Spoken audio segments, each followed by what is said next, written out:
Hello and welcome to Go English Tutorials video about the letter I.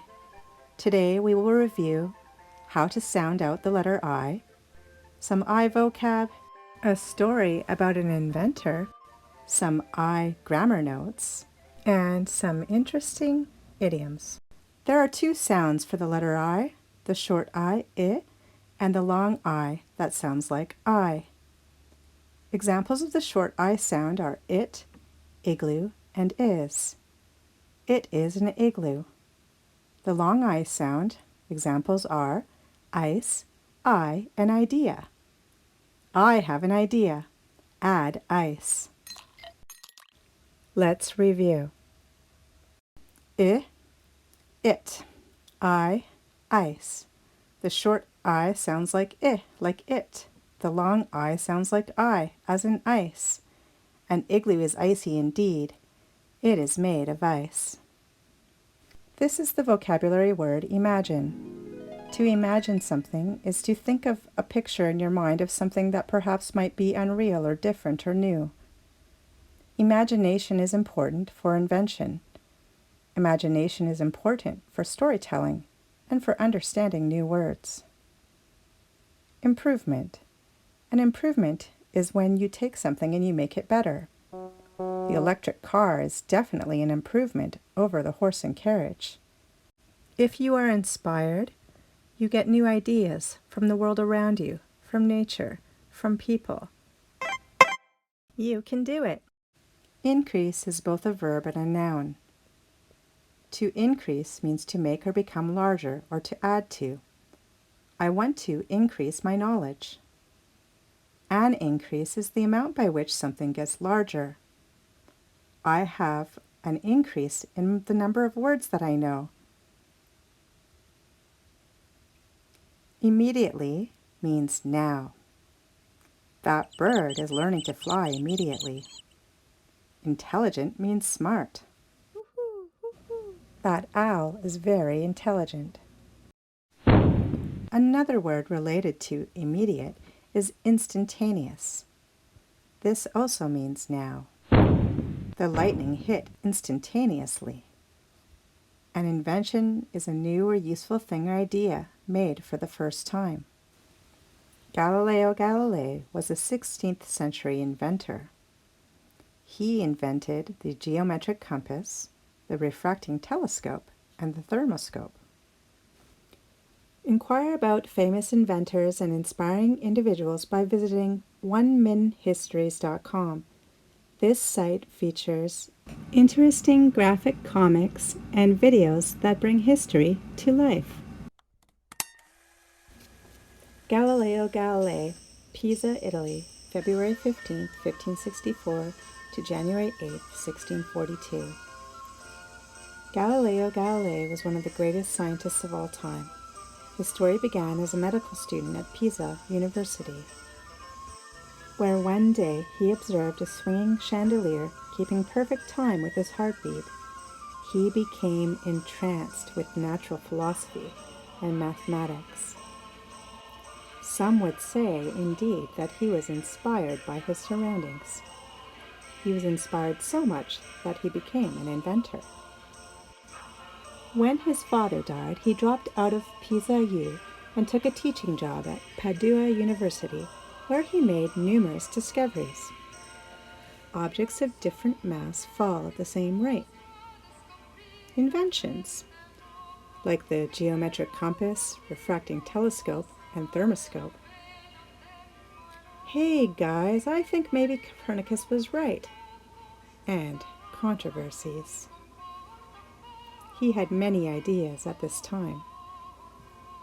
In 1610, Galileo pointed his telescope at the heavens and became the first person to spy stars orbiting Jupiter.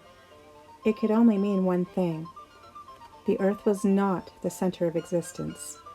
The universe was so much bigger than we had ever imagined. In 1632, Galileo published his incredible astronomical discoveries and came head-to-head with the Catholic Church. The next year he was summoned before the Roman Inquisition. Galileo Galilei Galilei Dio mio, and sentenced to imprisonment for heresy.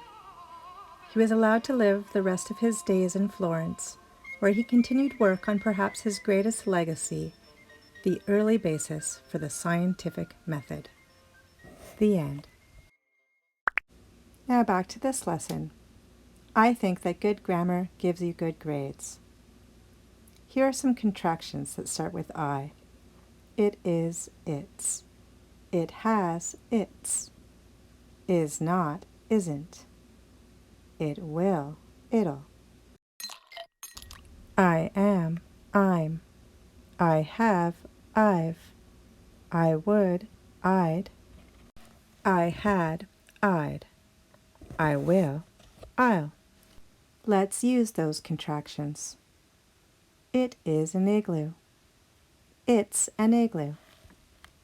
I have an idea. I've an idea. I will imagine. I'll imagine. I am an inventor. I'm an inventor. An interrogative sentence asks you a question. Can you imagine? An imperative sentence tells you to do something. Use your imagination. The infinitive is the base form of the verb, for example, imagine, or the infinitive can be to plus the base form, for example, to imagine. The infinitive is very useful to know when studying English. I love to imagine.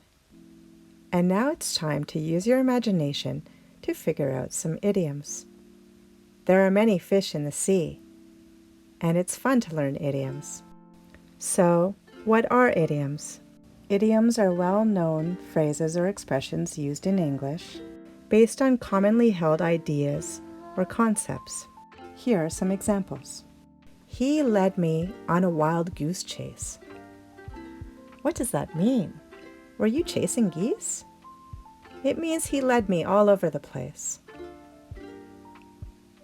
To turn over a new leaf means to make a change.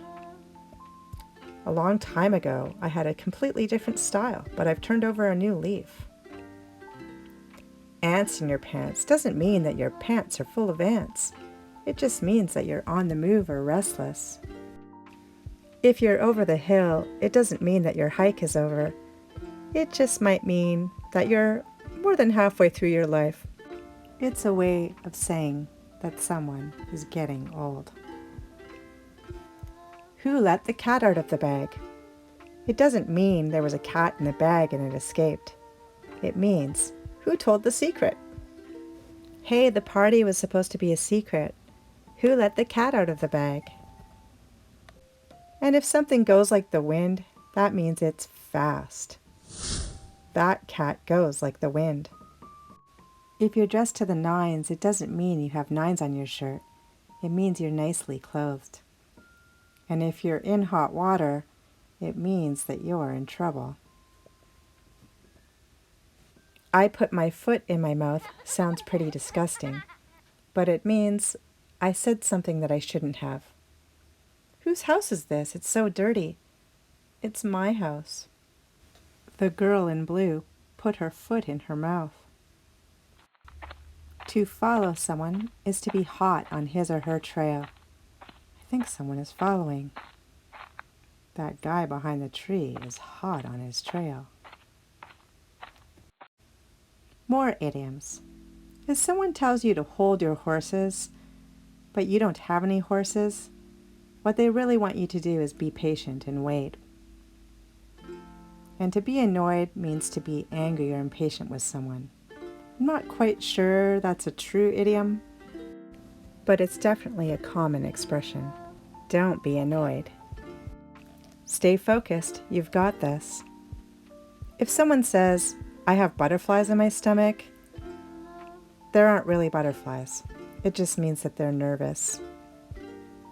And if someone said, my dad blew his top when he got a flat tire, it means their dad was very angry when he got a flat tire. If someone says I was shaking in my boots, it means I was afraid. If someone tells you when she lost her cat, she was feeling blue, I don't think she turned blue. When she lost her cat, she was sad.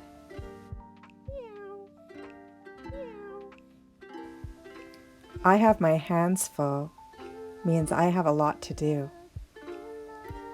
The greatest thing since sliced bread just means that something is wonderful, amazing, cool, great. Because, unsliced bread is kind of tricky. Don't put the cart before the horse means don't do things in the wrong order. And to point a finger at someone, he did it, what? Means to blame someone. No, I didn't. You did it. What do you think this means? Is this an early bird or a dragon seahorse hybrid? Is this a night owl or a deranged bat biting at a hook? Idioms can be a bit confusing. Just try to go with the flow. The best way to learn is to keep studying English. Here's one more bonus idiom for you. The early bird catches the worm. This kind of means if you are the first, you will win. If you get up early and work hard, you'll get to where you want to go. I'm personally a bit of a night owl, and I get stuff done too. But an idiom's an idiom.